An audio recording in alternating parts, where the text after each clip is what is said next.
So there you go. It is the KROQ Weenie Roast Fiesta 2015. Just announced.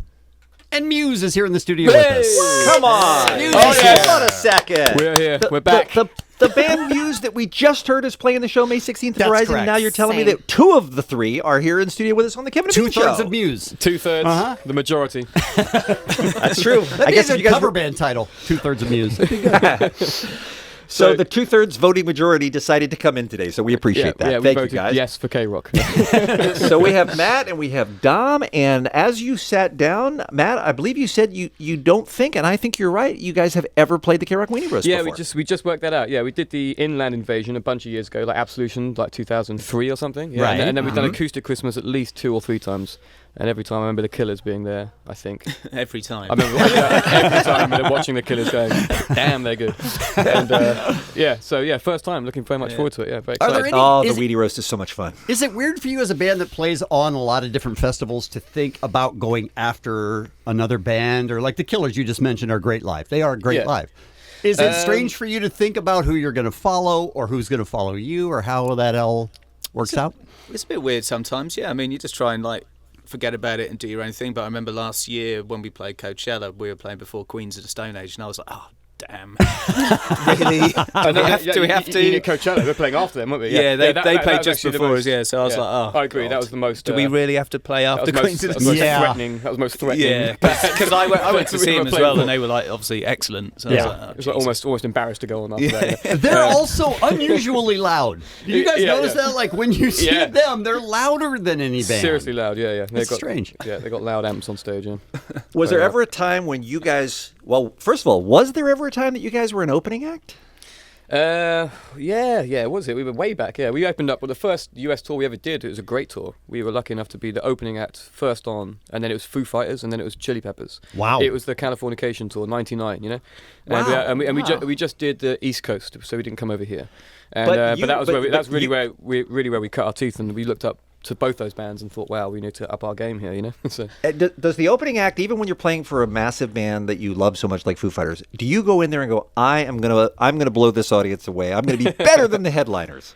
Well, yeah. I mean, you try your best. You know what I mean? But it was right at that point. That was the first album, wasn't it? So Showbiz was right when we were still sort of finding ourselves, really. And it was when we were writing the album's Origin of Symmetry, which was our second album, and that was very much inspired by being on that tour and seeing those guys playing those sort of big riffs and wanting to get the crowd going, you know. So we started jamming out riffs for the first time on that tour, and that's where we kind of found the heavier side of ourselves. Did you then sit back and go, okay, Foo Fighters, this is ridiculous? Because they're one of the best live bands. They literally are one of the best live bands ever. Yeah, no, it's what an amazing bill. I mean, and then Peppers as well was phenomenal. You know, just amazing musicianship, and both great bands, and we were so lucky to have that experience so early on. Why do you have your hoodie on? What's up with that? I'm actually kind of weirdly cold. It's freezing in here, that's why. It is a little cold in here. I've become fully Californianized, you know, because they say that when you've lived it for like a year or two, you start to get chilly all the time. It dips below 80, and you're like, this is freezing. This is crazy. Yeah. And that's crazy for an English person, because I'm used to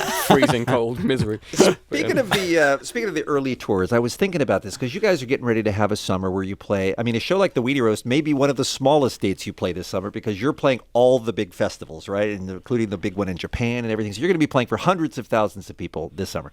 How different is that from this spring where you guys have been playing some of the smallest venues that you've played in your career? Tell me about that club tour you did in the UK. Oh, it was amazing. It was great. I mean, we haven't played some of those venues for 15 years or something like that. Wow. So it was we just wanted to do like a small tour and kind of rock out, you know. So the set list was pretty heavy. We pulled out a bunch of older tracks, B-sides, things we haven't played for years, and it was great. The crowd went mental, didn't they? They really kicked off. Like they just erupted. Like, you know, things like the end of Nights of Sidonia before the riff, when it builds up and the riff kicks in. You know, there was like huge circles of death, circle pits or whatever you want to call them. Circles of death. You know, everyone's running around and then they all pile into each other and kick each other's heads in. But It must be it nice was fun though. It was a great tour. to go back and do that and play songs that you haven't played in forever or maybe haven't played ever. Totally. And just seeing that reaction. That's the best thing ever, yeah, because you can actually see everyone right up close, you know, so you really kind of get this intimate feeling, and it was a great excuse to play all these old B-sides. And but in the words of Bon Jovi, you know, what is it? I've seen a million faces, and I rocked them all. Yeah, that's There you go. that is Beautiful. sweet. That is a great Wow. lyric. I did some maths. I think we're playing to 2 million people this year, so we're going to rock 2 million faces All right. this year. So we're going to beat Bon Jovi.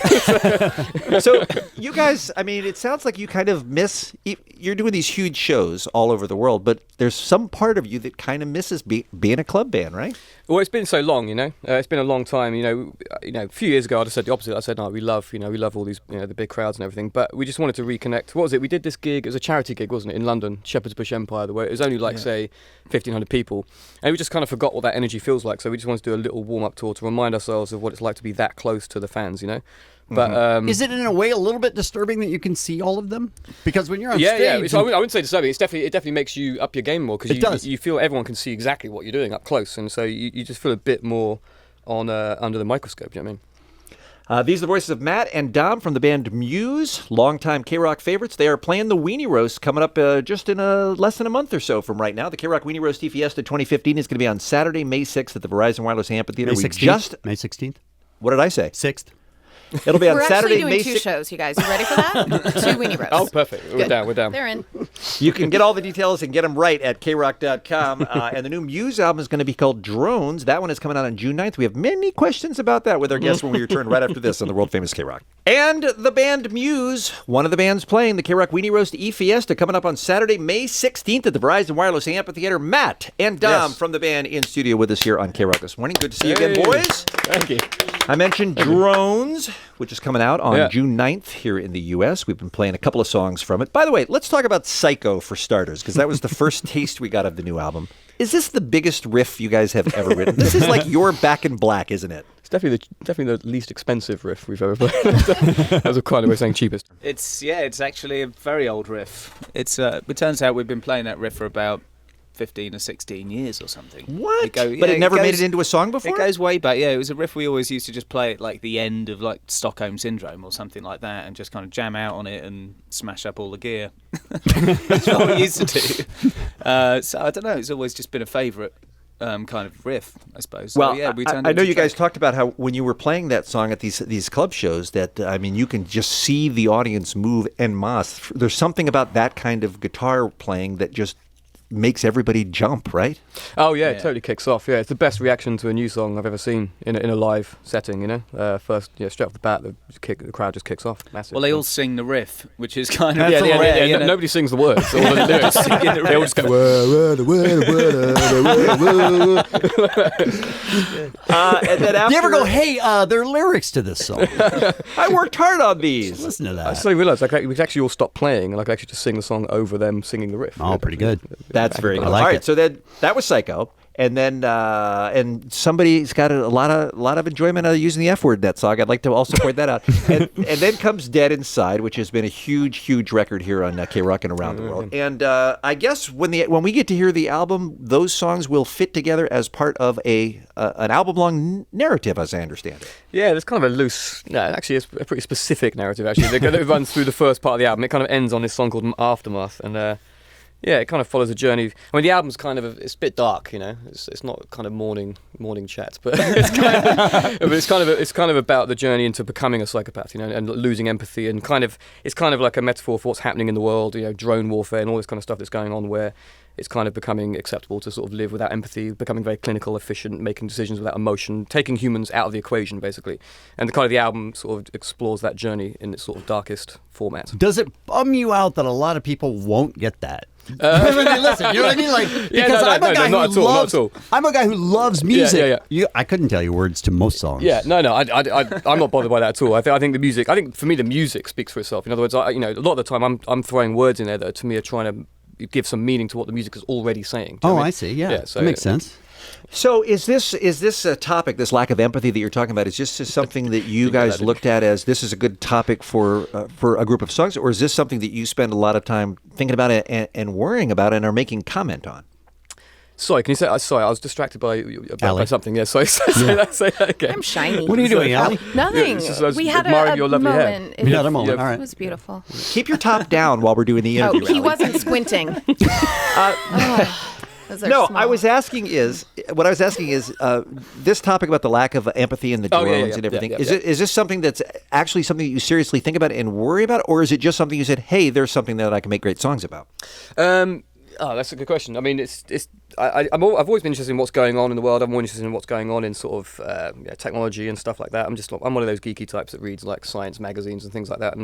And we are kind of living, weirdly enough, in this time where like Terminator 2 type stuff is actually happening. You know, if you go, there's a bunch of news articles out now and campaigners out because drones are about to become autonomous. You know, where they make kill decisions without humans. What could go wrong? It sounds like exactly. Yeah. it sounds like ridiculous sci-fi stuff, but that is actually being debated now, and it's kind of like an ethical thing, I guess. And so I just when I was struggling to write lyrics, I just thought I'll sing about that. You know, that'll do. All right. More importantly, though, than drones, your thoughts on robot sex? Are you for or against it? Totally in favour, as always. Okay, good. As always, we're on the same page there. Yeah. So long as Dom the humans robot sex? behind the controls somewhere. Sure, I'm into it. I'll watch anything. Watch it. Is there Took a turn. is there any danger of people thinking songs about, because people don't expect much out of the rock bands these days. We're well past an era where most artists are political. Most people don't write about things like that anymore. Is there any danger, do you think, of some fans saying, wow, these guys are going off the deep end, or these guys are pretentious, or who cares what these guys think about that? No, you ever worry about how it's received? No, there's no danger. There's no risk whatsoever in anything to do with this kind of job. You know what we're talking about. You know, the danger is getting guns and going out to war. Oh, sorry. That's dangerous. Language. I mean, sorry about that. But there's no risk at all. I mean, what's the worst that can happen? Someone says I don't like that. Right. I've had worse days. Well, a drone strike, I think, is the worst that could happen. There you go. Possibly. technically. an autonomous drone strike. Yeah. Okay. We'll start looking at my back window. Well, I can only guess what some of these song titles, because again, we haven't heard the record yet. It comes out here in the U.S. on June 9th. We're talking with the band Muse about their album Drones. I can only guess what some of these song titles are. For instance, when I see JFK listed, for instance, I go, all right, I'm curious now. You got my attention. Yeah. Well, that's actually we managed. I don't know how we pulled it off. We managed to get permission to use a sort of JFK speech actually that was, and we put some music to it. It's basically him talking about. At the time, he was talking about the rise of communism and basically how America and the press and everyone needs to kind of work together to try and stop these forces of bureaucrats and so on taking over our freedoms and so on. But when you look at when you read the speech in modern times, it has a very it has a context that relates very much to the world we live in now. So I thought. Isn't that interesting that part of your job that day was contacting somebody's presidential museum to get permission to? I mean, that's weird. Yeah, that was a good part of the album. Yeah, it was definitely Do you guys have clearance to get? Do you guys have to sort of feel? Do you feel the emotion when you wrote it later when you're playing it? And that was a poorly asked question. I'm gonna take that. Can I take that again? I think you should. All right. When you write a song, you're in one place. Then when you perform it, maybe it's a year or two later. Yeah. Can you still tap into that place? Yeah, for Do sure. you have to? Totally, yeah. It's songs to me feel like little moments in time that are captured, like a memory, like a photograph or something. And every time you revisit it, it brings that memory back. And then I want to ask Dom, what is it like for you to play those songs? Because you may not have necessarily been in the mind space that he is. You may never be in that mind space. I don't know. You don't want to be, trust me. I think you always tune into, I suppose, the emotion of the song to a degree when we're playing. But what's nice is I think songs change. You kind of if you haven't played a song for a long time, then you come back to it. It feels very different to how it might have felt when you actually recorded it or first started performing it, and you can kind of start to see it in a different way, or can kind of I don't know. It has like a fret. You can see it with like fresh eyes, I suppose. Mm-hmm. So yeah, I mean, they Well, change.